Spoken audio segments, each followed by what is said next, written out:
John Bakker from Victorian American Imports, American Automotive Australia.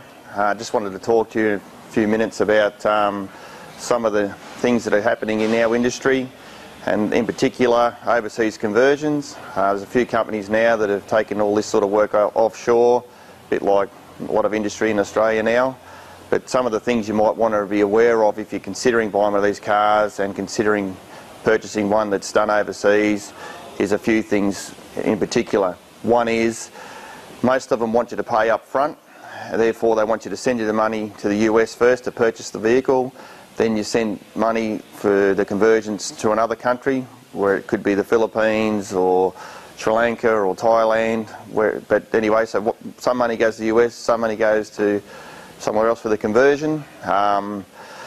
So that's scary in itself, in the fact that they're not protected by Australian laws and where your money goes. It's a bit like buying anything overseas or online. You know, it's just buyer beware, and bad luck if your product doesn't turn up or it's not right. Secondly, once it might appear to be cheap, but then at the end of the day, by the time the product gets here, if there's issues with it, which, with a highly modified vehicle and the amount of work that's done in making these vehicles right-hand drive, fair chance that things like small things can go wrong. Where do you take it to fix it? What warranty do you have? Where does the warranty lie?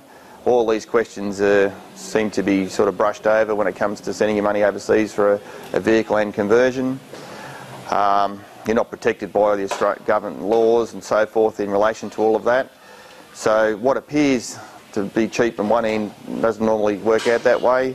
Secondly, resale. I've always sort of told people of the opinion that you can either pay for it now or later. And they ask me, well, why is that? And you sort of say, well, you either pay a little extra now, you can come and see what we do, how we do it, you can comment on it or talk to our customers or our workers. Everything's transparent, there's absolutely nothing to hide.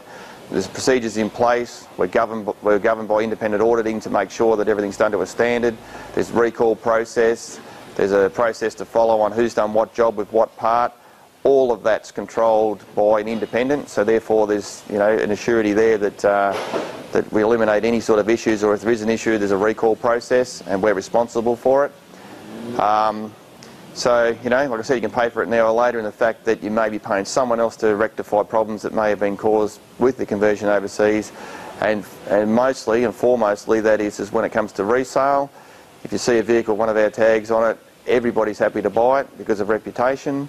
If they see a compliance plate that's done overseas or somewhere, it scares the person off from the sale, and from if you go to sell a vehicle down the track. So you may save 5,000 or 10,000 initially, but I can assure you, you'll lose it on the other end.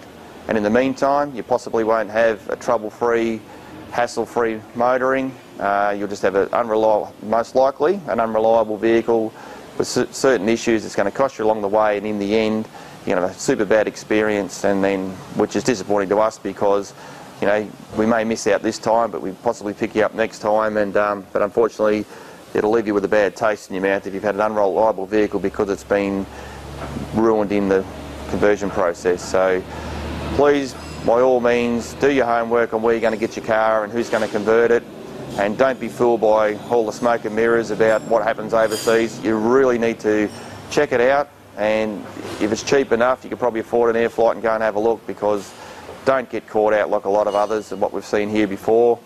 There's a YouTube video that we did on conversion nightmares, so have a look at that, and there's an example of what can happen and the end result of what you get when you think you're getting a brand new vehicle and it's been modified in a very, very poor manner. So anyway, thanks for your time, and check it out.